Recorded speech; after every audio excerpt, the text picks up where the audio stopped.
최근에 종영된 드라마 중에 정년이라는 드라마가 있습니다. 다들 보셨나요? 네, TVN에서 12화로 된 이제 정년이라는 웹툰을 드라마로 한 정년이가 나옵니다. 배경은 그렇습니다. 1950년대 한국 전쟁 이후에 지금 뮤지컬로 이야기되고 있는 국극이란 여성들만을 이제 연극과 이제 창도하고 연극도 하는 국극이라는 영역의 파트가 있었던 것 같습니다. 주인공은 이 국극의 배우가 되기 위해서 노력합니다. 타고난 소리 천재라고 불렀던 이 주인공 정연이가 국극 배우로서 이제 성공하는, 또한 국극 배우가 되는 과정을 12화의 이제 영상 가운데 담겨져 있는 드라마이기도 합니다. 그 안에서 경쟁과 또한 연대, 그리고 찬란한 성장기를 다루고 있습니다. 이 주인공에게도 드라마의 서사가 있고, 있듯이 아픔이 찾아옵니다. 더 나은 배우가 되기 위해서 창을 열심히 동굴에 들어가서 연습을 하다가 떡목이 되고 맙니다. 떡목이 뭘까라고 이제 검색을 해보니 이렇습니다. 음색이 지나치게 탁하고 텁텁해 별다른 조화를 내지 못하는 성음을 가리킨다. 많은 천재라고 불렸던 이 주인공이 연습을 많이 해서 그 소리를 제대로 내지 못하는 그 어려움을 겪고 자기 집 고향 목포로 향하는 장면이 나옵니다. 이 장면에서 그의 어머니, 주인공의 어머니가 그 어렸을 때 명창이었다는 사실을 알게 되었고, 그 가운데서 이 떡목을 해결하지 못한 정연이 주인공에게 이 목소리에 대한 비법을 그 동트는 아침 바닷가 그 자리에서 하게 됩니다. 너무 자세히 이야기하면 드라마 보시는 분들이 재미없으실 수 있어서 중요한 이야기만 딱 짚겠습니다. 그 어머니가 했던 말이 저의 마음을 울렸습니다. 왜냐하면 이렇게 이야기합니다. 선생님은 타고난 떡목이었는데 다듬어서 거칠어도 힘 있는 소리를 내었다. 듣는 사람이 귀에 빈 곳이 하나 없을 만큼 완벽했다. 다 채워서 져서 드리울 밖에 없다라는 것을 이야기합니다. 그리고 엄마가 명대사를 합니다. 정연이 너는 빈 소리를 무엇으로 채우려니? 라는 이야기를 합니다. 떡목이 되어서 남들은 노래를 하지 못한다, 음색이 탁해서 어울리지 못한다는 그에게 엄마는 그 전 과정을 경험한 사람으로서 그 빈 곳에 무엇인가 채워야지 그것이 완성된다라고 그 딸에게, 주인공에게 설명합니다. 우리도 오늘 말씀에 보면 채우다라는 이야기가 나옵니다. 항아리를 채우는 그 장면. 우리는 결함이 있다는 것에 실패라는 단어를 연결시킵니다. 이 사람은 이러한 결함이 있었기 때문에 성공하지 못해 실패할 수밖에 없어 라는 사고로 연결하게 됩니다. 이것도 실패할 것이고 저것도 실패할 것이라는 예언적인 말을 하고 사고합니다. 그러나 우리의 결함 가운데서도 한계를 뛰어넘는 일들을 우리는 경험하게 됩니다. 어쩌면 우리가 말씀을 배우며 깨닫게 되는 기적의 이야기, 그 이야기가 그것이지 않겠습니까? 나의 결함으로 실패밖에 생각할 수 없지만은 그 결함이 바뀌어서 성공이 되고 기쁨이 되는 그것이 기적이다라고 생각되어집니다. 오늘의 기적의 말씀은 예수님께서 가나 혼인잔치에서 기적을 베푸신 첫 번째 이야기로 시작되어집니다. 기적은 우리의 상식 틀을 깨는 것입니다. 기적에 대한 말씀을 들을 때 우리 또한 어떻게 이것을 깨어져야 되고 그것을 채워야 될지 고민하고 답을 찾아낼 수 있는 우리들의 시간이 되기를 소망합니다. 오늘 본문은 사흘째 되던 날이라는 단어로부터 시작되어집니다. 그렇기 때문에 이 사흘째 되는 날의 중요한 의미를 한번 생각해 볼 필요가 있습니다. 오늘 읽은 본문의 말씀 앞에 1장 43절부터 51절까지의 말씀에 보면 예수님과 빌립 또 한 사람을 만나게 됩니다. 그 사람이 누구입니까? 나다나엘이라는 사람입니다. 먼저 예수님 만난 빌립은 친구에게 이렇게 설명합니다. 선지자, 우리가 알고 있는 그 선지자가 있다라고 소개합니다. 그러나 그 선지자의 소리를 들은 그 나다나엘은 크게 기뻐했다라고 표현하지 않습니다. 어떻게 합니까? 그 반응이 시큰둥합니다. 1장 46절의 말씀에 보면 나다나엘이 이르되 나사렛에서 무슨 선한 것이 날 수 있겠느냐라고 이야기합니다. 그런 반응을 보이는 그 나다나엘에게 예수님께서는 어떻게 이야기하십니까? 무화과 나무 아래서 너를 보았다. 예수님의 그 말씀을 듣고 그 나다나엘의 반응이 49절에 보면 달라집니다. 당신은 하나님의 아들이시오 이스라엘 임금이로소이다 라고 이야기합니다. 그러자 나다나엘을 향한 예수님의 말씀이 50절부터 51절까지 기록되어 있는데 우리가 한 목소리로 하나님 말씀을 읽어보겠습니다. 예수께서 대답하여 이르시되 내가 너를 무화과 나무 아래서 보았다 하므로 믿느냐? 이보다 더 큰 일을 보리라. 또 이르시되 진실로 진실로 너에게 이르노니 하늘이 열리고 하나님의 사자들이 인자 위에 오르락 내리락 하는 것을 보리라 하시니라. 아멘. 이런 일이 있고 나서 이 만남이 있고 나서 사흘 후로 이야기가 연결된다라는 것입니다. 사흘이라는 이 단어가 유대인들에겐 특별한 단어로 다가오지는 않습니다. 어떠한 특별한 사건이 있고 이 날이 있었던 것이 아니라 아무 날 아니고 안식일날 지난 4일이기 때문입니다. 예수님의 기적이 일어난 날은 안식일, 일이 아닌 평범한 날이었습니다.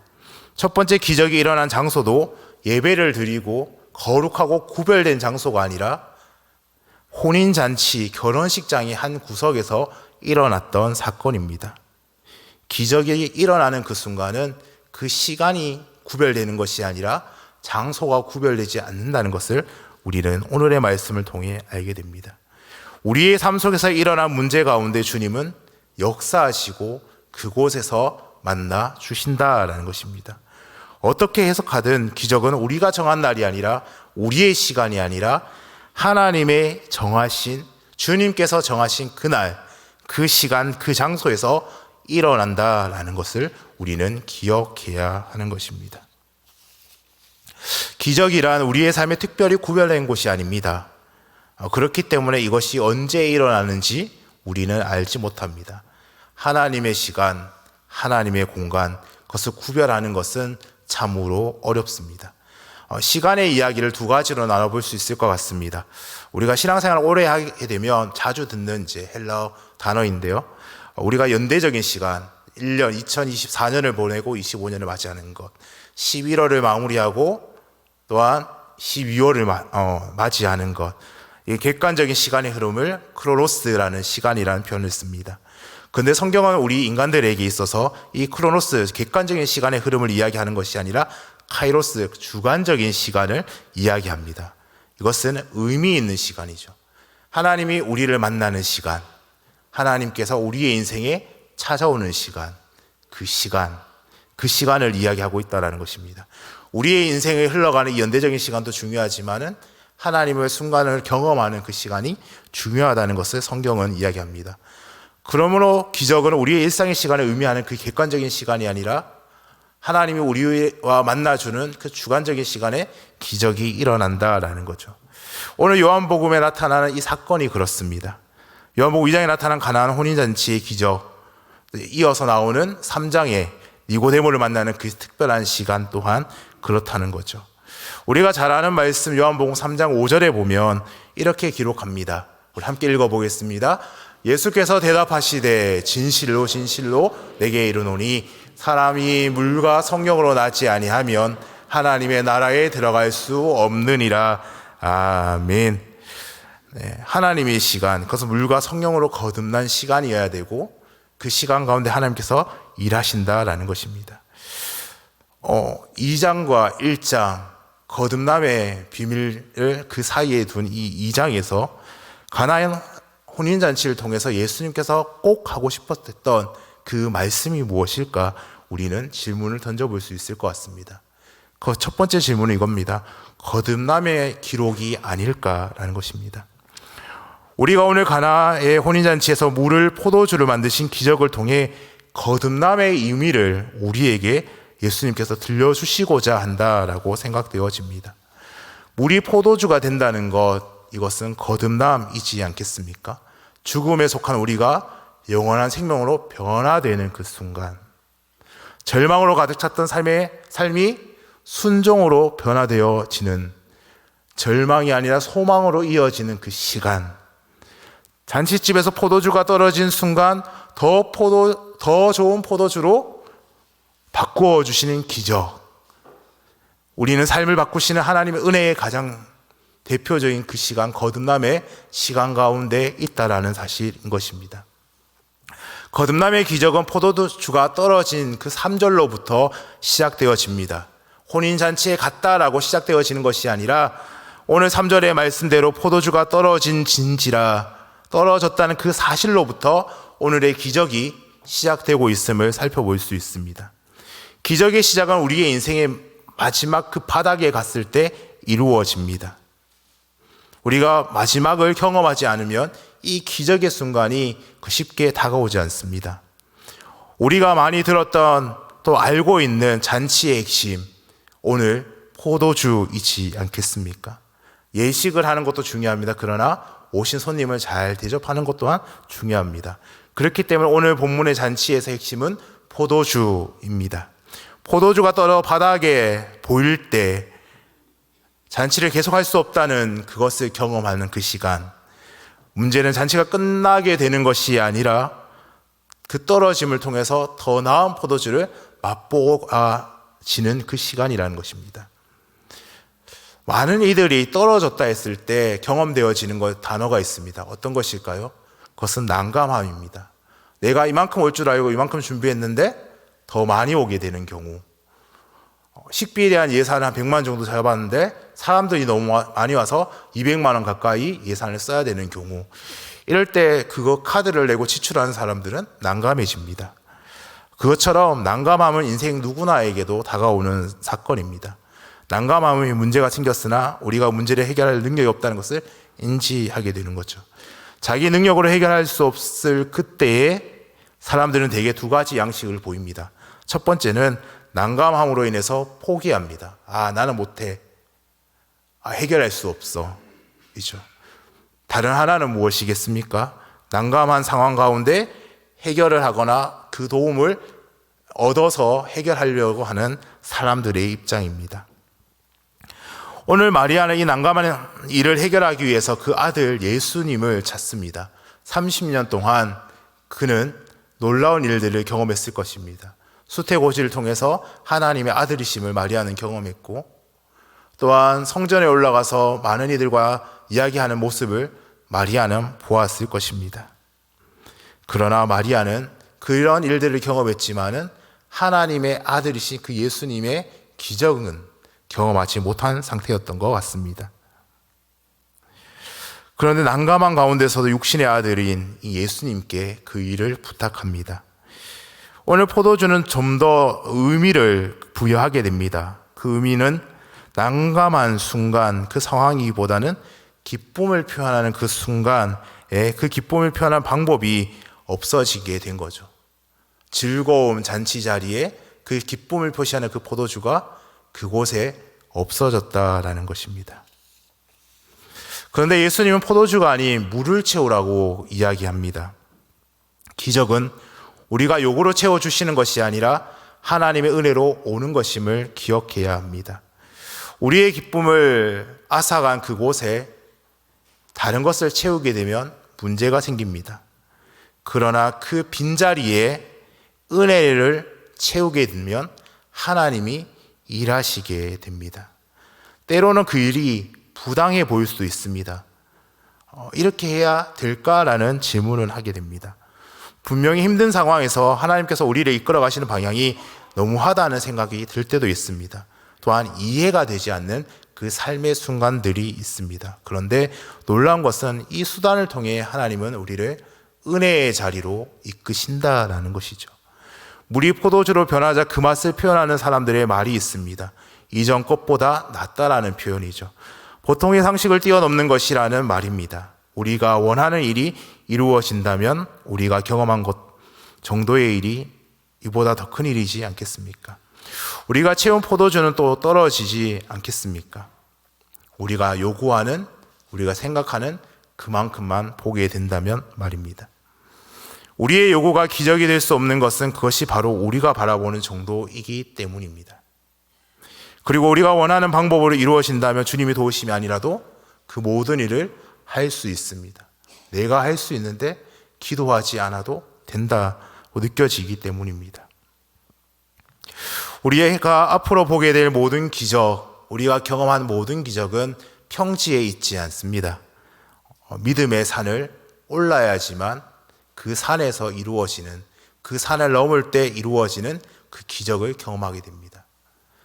마리아가 하인들에게 물을 채우라 이야기했던 그것, 그 순종의 믿음의 산을 오르지 아니하면 그 기적을 볼 수 없게 된다라는 것입니다.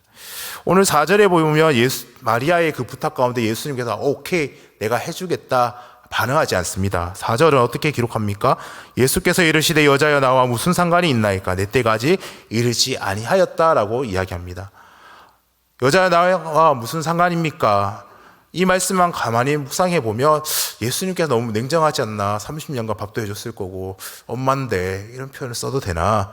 라는 생각이 들 때가 있습니다. 그러나 이 문제는 예수님의 문제가 아니라 잔치집에서 포도주가 떨어진 사람의 문제이기도 하고 그 문제를 가진 사람과의 밀접한 관계 가운데 마리아의 문제인 거지 예수님은 그 관계가 없다라는 것입니다. 예수님이 혼인을 하신 것도 아니고 혼인하는 친구의 절친도 아니고 그렇기 때문에 예수님과의 이 음식이 떨어짐이 아무런 상관이 없습니다. 그러나 그 상황 가운데 예수님은 그 마리아의 말을 들어주려고 하십니다. 결국 거기서부터 기적은 일어나는 것입니다.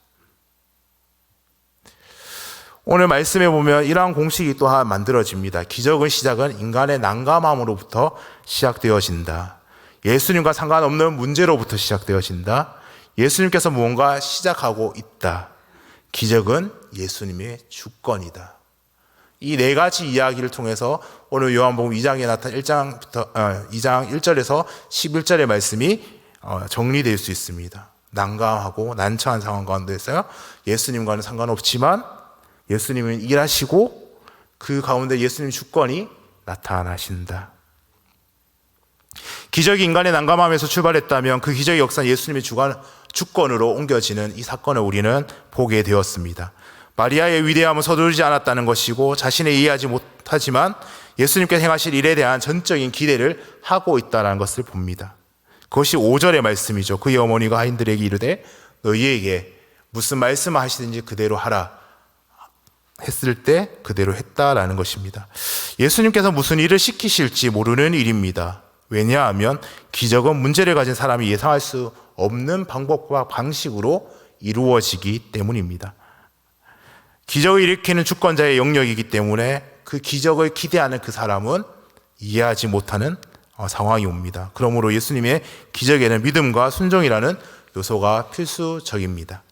기적을 이루기 위해서 예수님께서 무엇을 시키실지 모르지만은 그 말에 순종하는 그것이 중요한 것입니다. 예수님께서 명령하신 것은 그 항아리에 물을 채우라는 것입니다. 그런데 이 명령은 참으로 힘든 것은 포도주와 항아리가 상관관계가 없다라는 것입니다. 물을 채우라는 것이 포도주 항아리였다면 이해할 수 있습니다. 아니면 저 돈을 얼마 거둘 테니까 가서 사와라 하면 이해할 수 있습니다. 그러나 정결례를 행하는 발을 씻기는 그 물 항아리 아구까지 채우라라고 이야기하는 것입니다. 우리가 생각하는 한도 내에서 물이 포도주가 된다는 그것은 어렵습니다. 상상할 수 없게 예수님의 명령이 합리적이지 못하다라는 결론을 추론합니다. 사실 우리가 이 기적을 보면서 쉽게 간과하는 부분이 있는데 하인들의 역할입니다. 그들은 철저하게 숨겨진 사람들입니다. 이 잔치의 주인공도 아닙니다. 사실 하인이라는 직책은 어떤 것인가요? 주인의 일을 잘 수행하는 일이 그 하인의 일입니다. 주인의 다급함이 자신들에게 미치지 않는 자리에 있는 사람들이지 않습니까? 잔치를 준비한 그들, 주인들만이 다급하고 곤란한 상황이지 그 하인들은 다급하지 않습니다. 주인이 시킨 만큼 일을 해놨기 때문입니다. 그런데 오늘 기적의 핵심은 철저하게 이 숨겨진 사람들을 통해서 진행되고 있다는 것을 우리는 잘 압니다. 물 항아리에 물을 채운 것도 하인들입니다. 단순히 그 물을 부은 것도 채운 것도 하인들입니다. 그리고 주님께서 그들에게 이 물을 떠서 연회장에 그 파티의 자리에 주라고 말씀했을 때 그 물 또한 옮긴, 그 포도주를 옮긴 사람 또한 이 하인들이다라는 것입니다. 가만히 생각해 보면 그 명령을 따르기는 쉽지 않을 겁니다. 그 주인, 그 종들도 생각이 있지 않겠습니까? 이렇게 해야 되는데 왜 저렇게 하지? 연회장의 가장 높은 자리에 있는 사람들에게 가져다 줄 수 있는 그것 또한 종입니다. 오늘 본문의 8절에 보면 이제는 떠서 연회장에 갖다 주라는 이야기를 합니다. 어쩌면 이 말씀이 우리에게 더 난감함을 줄 수 있습니다. 다만 물을 채웠을 뿐인데 예수님께서 이렇게 주문이라도 외우셔서 뭔가 액션을 취하셨더라면 그 사람들 또한, 하인들 또한 이제 바뀌었구나 할 수 있지만은 예수님이 다른 거 하지 않습니다. 채우라까지만 하십니다. 그리고 떠서 주라 이야기합니다. 그런데 그 포도주를, 그 물을 마신 사람은 어떻게 합니까? 9절의 말씀에 보면 이렇게 이야기하죠. 우리 9절의 말씀 함께 읽어보겠습니다. 연회장은 물로 된 포도주를 맛보고도 어디서 났는지 알지 못하되 물 떠온 하인들은 알더라. 연회장은 물러 10절의 말씀입니다. 말하되 사람마다 먼저 좋은 포도주를 내고 취한 후에 낮은 내거늘 그대는 지금까지 좋은 포도주를 두었도다 아니라. 그렇습니다. 기적을 체험하고 사는 사람도 있고 기적이 일어나도 기적인지 모르는 사람도 있습니다. 기적을 체험한 사람들은 비밀스러운 그 기쁨을 알고도 사는 사람이고, 기적을 체험하는 순간 우리는 주님의 마음이 슬픔을 기쁨으로 바꾸기 위해 원하신다는 것도 경험했던 사람일 것입니다.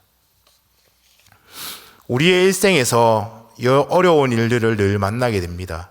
우리를 둘러싸고 있는 환경도 우리의 편이 아닐 때가 많습니다. 그러나 주님은 우리의 기쁨을 만들어 주시는 분입니다. 비밀을 경험한 사람들이 하인들이었지만은 그 하인들의 순종과 수고를 통해 기적을 행하시는 예수님을 보게 된다라는 것입니다. 사랑하는 성도 여러분, 우리는 항아리가 포도주로 채워지기를 원하지만 주님께서 물로 채우라고 말씀하십니다. 오늘 하인들의 숨겨진 순종과 마리아의 부탁, 그리고 주님의 명령이 없었다면 최고의 포도주를 그들은 경험하지 못했을 것입니다. 혹시 우리의 삶 가운데 이 포도주가 떨어졌다고 우리의 인생을 실패한 인생이라고 생각하는 분들이 계십니까? 내 인생의 잔치가 망쳐졌다고 생각하는 분들이 있습니까? 망쳐진 나의 인생에서 할 수 있는 방법이 없다고 생각하는 분들이 있습니까? 어쩌면 지금까지 맛보지 못한 최고의 포도주를 맛볼 기회, 그 기회를 주님께서는 준비하고 계십니다. 우리가 예측할 수 없는 삶, 그래도 예측할 수 없는 결과들, 순종으로 다시 시작할 때 하나님께서 그 일들을 이루십니다. 나는 할 수 없습니다. 나는 만들어낼 수 없습니다. 그러나 그 기적의 주권자이신 예수님은 우리를 통해 일하신다 약속하고 있습니다.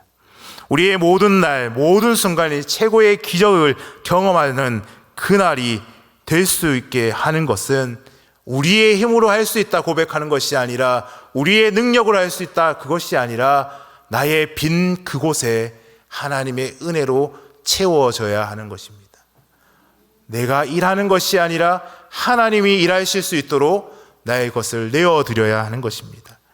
오늘 서두에 시작했던 정연이가 자기의 연기력을 채워서 그 마지막 국극의 무대를 장식했던 것과 같이, 오늘 하인들이 순종함으로 그 항아리에 물을 꽉 채워서 기적을 경험하게 한 것과 같이, 우리의 삶의 자리에서 변화되는 그것은 하나님의 은혜인 줄 믿습니다.